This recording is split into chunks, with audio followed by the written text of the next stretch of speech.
How to fix Vivo Y30 data connection problem. नमस्कार दोस्तों, स्वागत है आप सभी का तिकराज यूट्यूब चैनल पर। तो दोस्तों, आज के इस वीडियो पर मैं आपको बताऊंगा कि Vivo के फ़ोन पे डेटा कनेक्शन के प्रॉब्लम को आप फिक्स कैसे कर सकते हैं, सॉल्व कैसे कर सकते हैं। ठीक है, तो यदि आपका डेटा कनेक्शन पे काफ़ी प्रॉब्लम्स आ रहा है तो सिंपली आप इस वीडियो को यहाँ पर ज़रूर देखें। जो भी मैं आपको सॉल्यूशन बताऊंगा उसको फॉलो कर लीजिए। आपका यहाँ पर डेटा कनेक्शन का प्रॉब्लम डेफिनेटली सॉल्व हो जाएगा। ठीक है, तो दोस्तों वीडियो शुरू करने से पहले यदि आपने चैनल को सब्सक्राइब नहीं कर रखा है, जाके चैनल को सब्सक्राइब करके उस बेल आइकन को भी क्लिक जरूर कर लीजिएगा। यदि आपको ऑनलाइन से पैसा कमाना है तो उसके लिए हमने वीडियो डिस्क्रिप्शन पर जो है लिंक दे रखा है, आप जाके चेकआउट कर सकते हैं डिस्क्रिप्शन पे।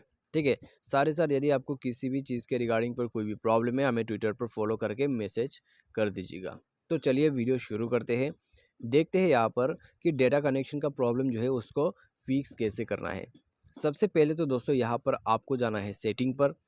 ठीक है, सेटिंग पर जाके दोस्तों यहाँ आप स्क्रॉल डाउन कर लीजिए। स्क्रॉल डाउन करने के बाद आपका जो सिस्टम मैनेजमेंट है उसमें जाइए और नीचे आके बैकअप एंड रीसेट पर क्लिक करके रीसेट नेटवर्क सेटिंग आपको क्लिक करना होगा।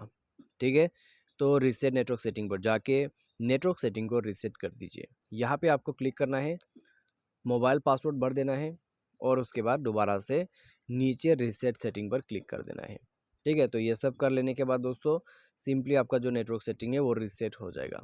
उसके बाद आपको करना क्या है, आपको दोस्तों यहाँ पे जाना है अपना dual SIM and mobile network पे। सबसे पहले तो सिम को ओपन कर लेना है जिसमें सिम पे आपको प्रॉब्लम आ रहा है नेटवर्क का। उसके बाद नेटवर्क मोड को एक बार स्विच कीजिए। 4G पे है, 3G पर यूज़ करके देखिए। कई जगह पर 3G काम करते हैं, 4G नहीं करते। कई जगह पर 4G काम करते हैं, 3G काम नहीं करते हैं। ठीक है तो बिटवीन यहाँ पर स्विच करके देखिए आप। ठीक है, 4G एंड 3G के बिटवीन आप स्विच करके देखिए। उसके बाद दोस्तों देखिएगा प्रॉब्लम सॉल्व होता है तो ठीक है, नहीं होते हैं तो आप एक बार 2G पर भी कनेक्शन करके देखिए। ठीक है, 2G पर थोड़ा देर वेट कर दीजिए और 2G पर कनेक्ट करके थोड़ा वेट कीजिए। उसके बाद दोस्तों आप दोबारा से 4G पर कनेक्ट करके आप यहाँ पर स्विच कर दीजिए। उसके बाद आप दोस्तों यहाँ पर क्या कर सकते हैं, ऑपरेटर पर जाके यदि नेटवर्क काफ़ी ख़राब है तो इस बटन को बंद करके आप मैन्युअली नेटवर्क को सेलेक्ट करके देखिए। ठीक है, नेटवर्क मैन्युअली सेलेक्ट करने से दोस्तों आपके नज़दीकी जो भी अच्छा सा नेटवर्क है वो आपको मिल जाएगा। ठीक है, तो सिंपली आप जाके वो भी कर सकते हैं। तो बस दोस्तों ये सब आप यहाँ पर फॉलो कर सकते हैं सॉल्यूशन को करने के लिए। या तो फिर आप मैन्युअली नेटवर्क को यूज़ करते हैं तो ऑटोमेटिक नेटवर्क भी आप यूज़ कर सकते हैं। ठीक है, तो ये सब प्रोसेस को आप यहाँ पर फॉलो कर दीजिए। उसके बाद आपका जो डेटा कनेक्शन का प्रॉब्लम है डेफिनेटली सॉल्व हो जाएगा। ठीक है, तो सिंपली आपको ये सब जो सॉल्यूशन मैंने आपको बताया है उसको फॉलो आप कीजिए। उसके बाद दोस्तों मोबाइल को एक बार रिस्टार्ट करके देखिए, उससे आपका काम बन जाएगा, डेटा कनेक्शन का प्रॉब्लम सॉल्व हो जाएगा।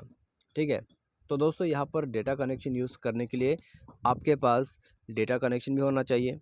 तो डेटा कनेक्शन वगैरह भी चेक कर लीजिए। सारे साथ कभी कभी सर्वर का प्रॉब्लम हो जाते हैं, सर्वर का इशू है तो दोस्तों आप यहाँ पर वेट कर सकते हैं, अपने आप वो फिक्स हो जाएगा। यदि नेटवर्क काफ़ी ज़्यादा ख़राब आते हैं आपके मोबाइल पे तो मोबाइल सॉफ्टवेयर को अपडेट कर लिए। ठीक है, मोबाइल सॉफ्टवेयर को अपडेट कर लीजिए, आपका नेटवर्क इंप्रूव हो जाएगा, नेटवर्क अच्छा आपको मिलना शुरू हो जाएगा। सारे साल आप यहाँ पर क्या कर सकते हैं, नेटवर्क ऑपरेटर को कॉल करके भी पूछ सकते हैं आपके एरिया पर आखिर जो है इतना ख़राब नेटवर्क क्यों है।